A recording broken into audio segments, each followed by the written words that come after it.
Now let's quickly have a look at how to move around chart. It is very easy. Scrolling with mouse or touchpad moves the chart left to right, right to left.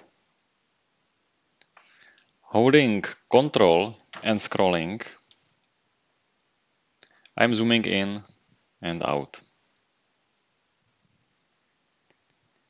Then if I click right in the value area, in the price area, or price value area, and I see this double arrow, the cursor switches to this double arrow.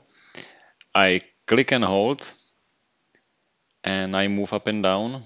I'm also moving up and down the chart vertically. Holding Shift, and holding the click and scrolling. So doing the same but with Shift, I am zooming the chart vertically.